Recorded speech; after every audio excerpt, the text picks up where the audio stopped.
To sketch a graph of a more complicated rational function, we'll still use all intercepts and asymptotes.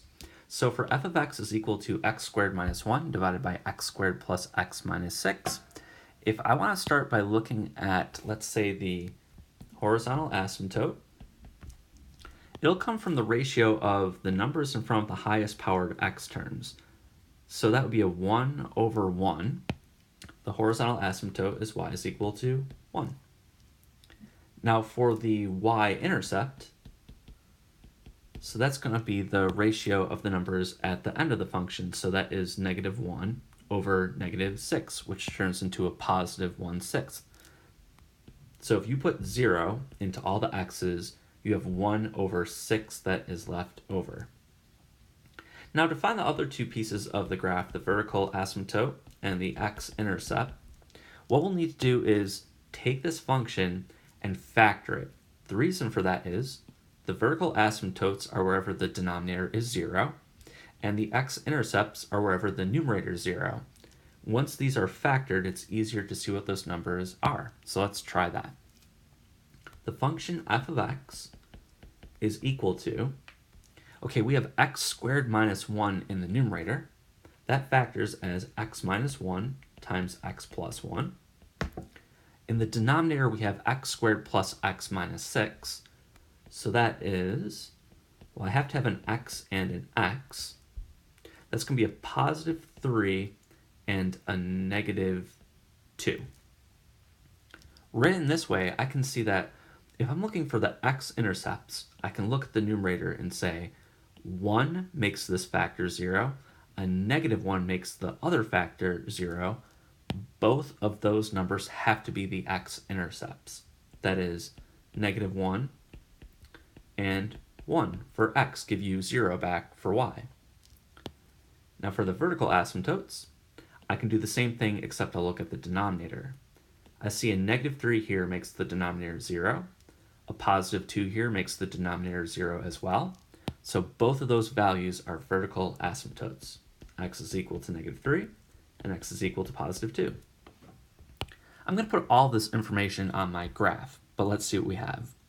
We have negative 1 to negative 3 is one vertical asymptote. X equals 1, 2 is another one. The horizontal asymptote is y is equal to 1. Now for the intercepts, let's see, I have negative 1, 0, and 1, 0. So here's negative 1, 0, and 1, 0. The y-intercept is 0, 1/6, so that's maybe right about there. It's some positive number. The rational function that we sketch has to pass through these intercepts, but also approach both of the asymptotes. So I know the middle portion of this graph has to look like this. So that's a reasonable sketch of what the graph looks like. Now over here, I know the graph can't be down here because there's no other x-intercept. That must mean that the graph approaches the two asymptotes up here. Likewise for the other side of the graph.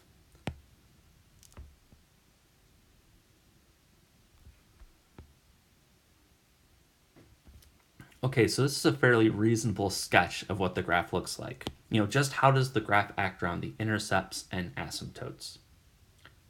One final thought about this graph is, it is possible for this function to cross the horizontal asymptote. I'm going to go over how to find that by setting up an equation. I'm going to take the graph x squared minus 1 over x squared plus x minus 6 and set it equal to 1. What this equation is doing is asking, where is my graph equal to 1, which is the horizontal asymptote? What are all of the x values that makes this true? This looks like a really difficult equation to solve. However, it turns into something very simple. I can multiply both sides by x squared minus x minus 6, which basically puts it right over here. So the fraction is gone. So this is x squared minus 1, is equal to x squared plus x minus 6. Still looks like a complicated equation because there's a x squared on both sides, but I can subtract x squared from both sides. I end up with -1 is equal to x minus 6. If I add 6 to both sides, I get 5 is equal to x. What this means is at x is equal to, let's see, this was 1, 2, 3, 4, 5, the graph actually equals the horizontal asymptote there. So I'm going to go back and edit my graph a little bit. So what I'll do is erase this portion of the graph. I was really close to what happened, but I think we just have to make one adjustment. The graph is actually equal to 1 here. So it goes to this point, crosses over the asymptote, and starts approaching it from the other side. This is a complete picture of the graph. I found every single place the graph is going to cross the horizontal asymptote. It was right here. I found no other values, so on this side of the graph, it's always above the horizontal asymptote. I would say that's a complete picture of this graph, and that's a decent sketch of the entire equation.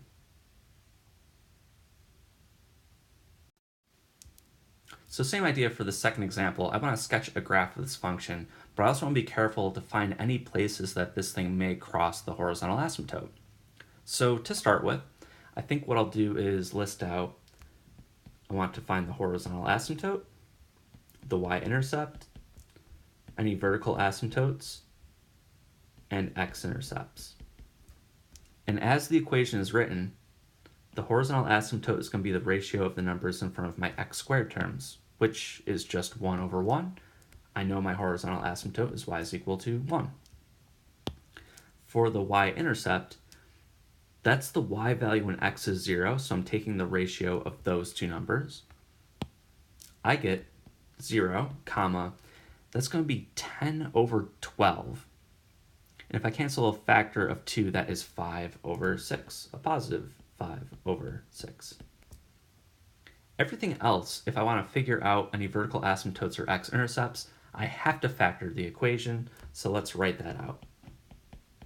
Okay, f of x is equal to, the numerator factors as, okay, it's got to be x minus 5 and x plus 2. The -5 and positive 2 multiplies to the -10, get -5 and positive 2 would add to the -3.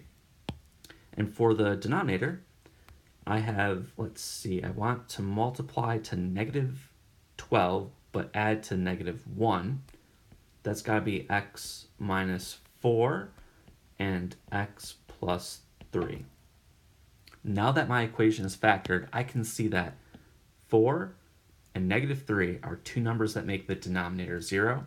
Those have got to be my vertical asymptotes. So that's x is equal to 4, x is equal to -3. The x-intercepts are where the numerator is equal to 0. That's 5 and -2. I'll write those as points. -5 for x gives me 0 back for y, and -2 for x also gives me 0 back for y. This time, before I sketch my graph, I'm going to throw in one extra idea, and that is, does the graph cross y is equal to 1, which is the horizontal asymptote? So again, it looks like a very complicated equation, but this happens whenever the function x squared minus 3x minus 10 over x squared minus x minus 12 is equal to 1. I'm setting the graph equal to the horizontal asymptote. The equation becomes simple because, again, this whole piece gets multiplied to the right side. This gives me x squared minus 3x minus 10 is equal to x squared minus x minus 12. I can cancel the x squareds from both sides. I get -3x minus 10 is equal to -x minus 12.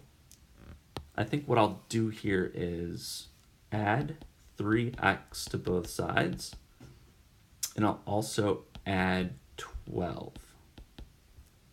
And when I do, I get that 2 is equal to 2x. Dividing both sides by 2 gives me my x value of 1. Okay, let's use all this information to get a sketch of this graph. I'll start with the vertical asymptotes. There's one at -1, 2, 3. There is another one at 1, 2, 3, 4. There's the horizontal asymptote is at 1. There are intercepts at 5 and -2. Okay, I see that I put a negative here. That really should be +5. So that is an intercept at +5. And also -2. Let's see, I have 5/6 is the y-intercept, so that's maybe about here.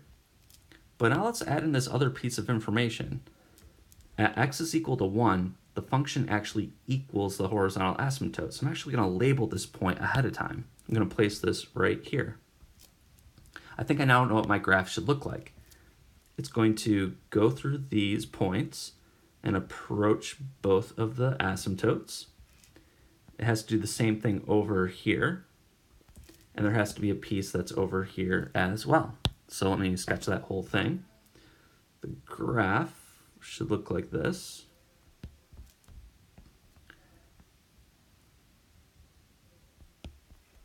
And I'll get this final piece over here. And here it is. I mean, again, it's not like a perfect sketch, but it has the highlights. It has the asymptotes that it must approach, every point that it passes through as an intercept, but also where it potentially, and in this one it does, crosses over the horizontal asymptote, and that is it for this example.